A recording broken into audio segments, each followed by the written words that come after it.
Now second question, P Q R similar to triangle L T R. Means यहाँ पर आपको P Q R जो है L T R के similar है। इन ट्राइंगल पी क्यू आपको दिया हुआ है P N Q 4.2, Q R जो है 5.4, L R P 4.8। Construct P Q R तो बनाना ही है, एल टी आर जो उसके सिमिलर बनाना है, जिसकी कोई भी वैल्यू हमको नहीं पता है, बट हमको 3/4 उसका रेशो पता है, यानी आर पी क्यू का रेशो एल टी से 3/4 का, अगर ये 3 का है तो ये 4 का है, अज्यूम कर रहे हैं हम लोग, लेकिन ये हमको इसके मेजरमेंट नहीं पता, इसका रेशो पता है। तो ये हमने ऑलरेडी फर्स्ट तरीके में जब निकाला है तो हमने सिमिलैरिटी का एक थ्योरम यूज़ करके निकाला है। अब इसको विदाउट किसी कैलकुलेशन के हम डायरेक्टली कंस्ट्रक्शन में निकालेंगे तो फिगर कुछ इस तरीके से नज़र आएगा आपको। ये ऑलरेडी मैंने ड्रॉ किया है फिगर, जो मैं आपको सिखाऊंगी किस तरह ड्रॉ करते हैं। अब यहाँ पे आप नीचे का पार्ट ना देखते हुए सिर्फ ऊपर का पार्ट देखेंगे तो ये हमारा एल है, this is P. P Q R is similar to L T R, ये सिमिलर दिख रहा होगा आपको, ठीक है। यहाँ पे दिस इज क्यू आर 4.2 और उसके सिमिलरली हमने विदाउट किसी मेजरमेंट के एल आर बनाया है, एल टी बनाया है और टी आर बनाया है। अब यहाँ पर जब आर हमारे पास कॉमन है, तब देखो आर कॉमन है हमारे पास, अलग अलग डिफरेंस हमारे पास डिफरेंट यहाँ पर ट्राइंगल नहीं है, एक ही ट्राइंगल के हमने डिफरेंट पार्ट, मतलब ये 3 रेशो में है और ये 4 रेशो में, से एक ज़्यादा है रेशो में। तो आप नीचे का पार्ट कंस्ट्रक्शन का पार्ट है वो ना देखते हुए सिर्फ इतना देखेंगे तो ये एक ट्राइंगल है और ये जो दिख रहा है आपको ये दूसरा ट्राइंगल है। तो दोनों एक दूसरे के क्या है, सिमिलर है, एक जैसे हैं दिखने में, सिर्फ उनके प्रोपोर्शन में डिफरेंस है। तो ये विदाउट एनी कैलकुलेशन मैंने सिर्फ कंस्ट्रक्शन से बनाया है। तो देखेंगे अब कैसे बनाएंगे इसे। इस पेज में बनाती हूँ।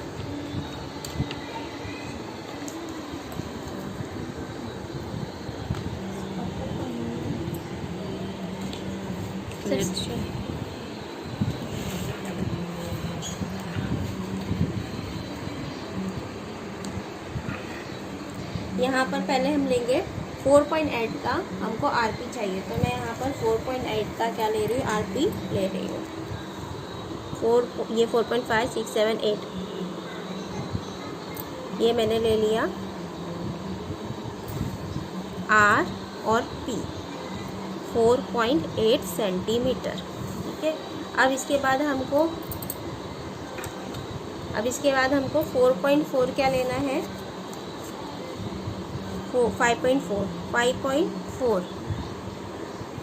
5.4 हमने यहाँ से लिया, आर से हम क्यू लेंगे, ये आर पे रखेंगे और एक ले लिया यहाँ से एक आर्क। फिर हमको बनाना है पी और क्यू, तो पी और क्यू बनाने के लिए हम क्या करेंगे, कितना है इसका 4.2 ले लेते हैं यहाँ से, ये रहा पी से 4.2, हमको पॉइंट मिल गया ये, इसको हम क्या कर लेते हैं, जॉइंट कर लेते हैं इस पॉइंट को और इसको नेमिंग कर देते हैं।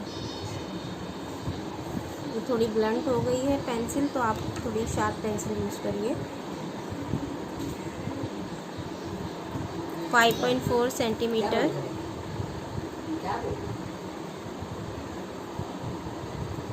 4.2 सेंटीमीटर।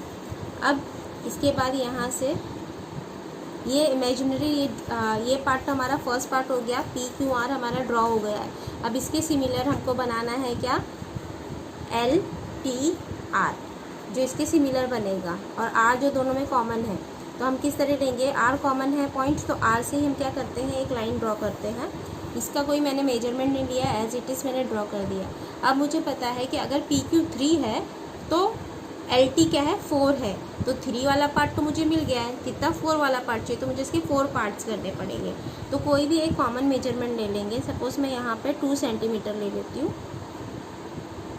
ये मैंने 2 सेंटीमीटर अपने डिवाइडर में ले लिया है।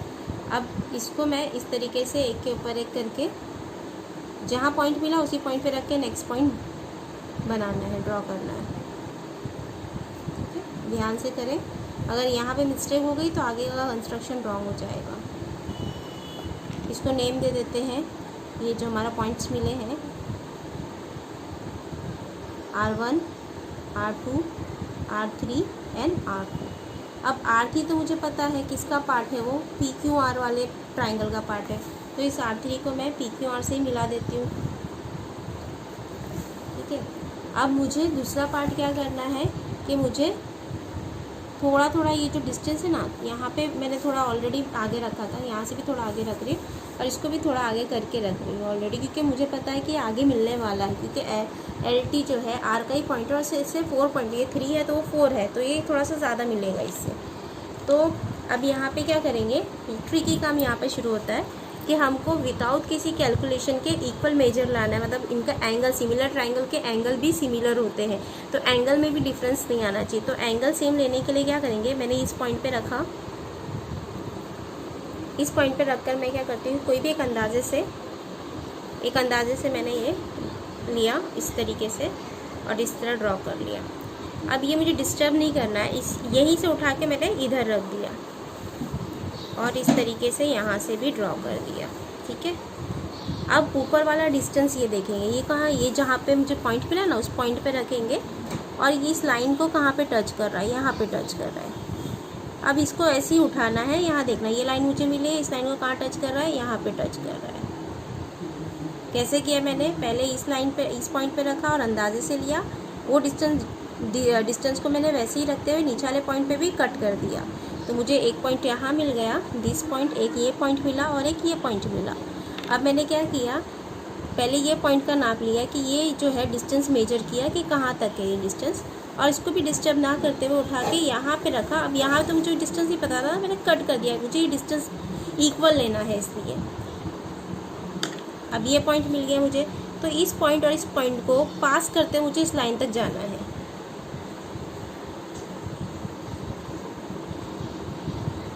ठीक है, इस लाइन तक मैं पहुंच गई, समझ में आ रहा है आपको, यानी ये मेरे पास L पॉइंट तो किसी तरीके से आ गया है।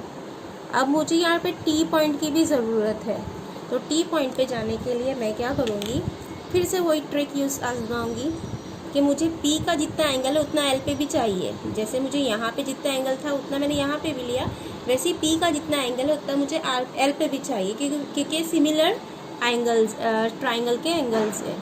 तो अब यहाँ पर भी सेम ट्रिक मैं यूज़ करूँगी, अंदाजे से मैंने एक आर्क ड्रॉ करना है इस पर, वापस से यहाँ पे भी रख के वही काम करना है मुझे। कहाँ पे जा रही है उससे मतलब नहीं है हमको, बस सेम होना चाहिए। ये पॉइंट लिया, इन दोनों का डिस्टेंस, अब ये जो मुझे यहाँ पे पॉइंट लिया है इससे मैं इसको टच करूँगी, अब ये मुझे पॉइंट एक मिल गया। अब मेरा T पॉइंट ज़्यादा दूर नहीं है, सिर्फ मुझे ये L पॉइंट और इस पॉइंट को साथ में मिलाते हुए आगे ले जाना है।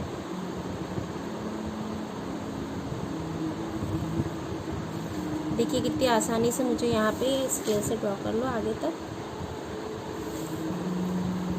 यहाँ पे जो पॉइंट मिला ये एक्चुअली मेरा T पॉइंट हो गया।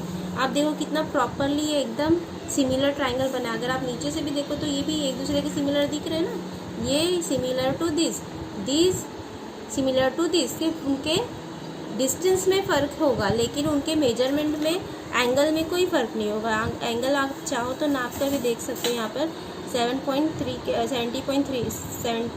पॉइंट के आसपास है, डिग्री के आसपास। This is also 73 degree. तो ये एंगल्स में कोई डिफरेंस नहीं आया, सिर्फ उनका साइज़ कम ज़्यादा या बड़ा है, पर ये पूरा ट्राइंगल यानी PQR is similar to LTR के विदाउट एनी मेजरमेंट। मेरे पास LT का या LR का कोई मेजरमेंट नहीं था, RT का कोई मेजरमेंट नहीं था, लेकिन मेरे पास ये मेजरमेंट था और रेशो था।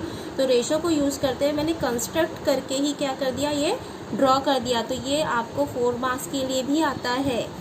तो अगर एग्ज़ाम में आपको कैलकुलेशन नहीं बोला है तो बेटर है आप इस तरीके से जाओ, क्योंकि ये क्विकली होगा, कैलकुलेशन का टाइम बच जाएगा, क्विकली हो जाएगा, 4 मार्क्स आपको मिल जाएंगे।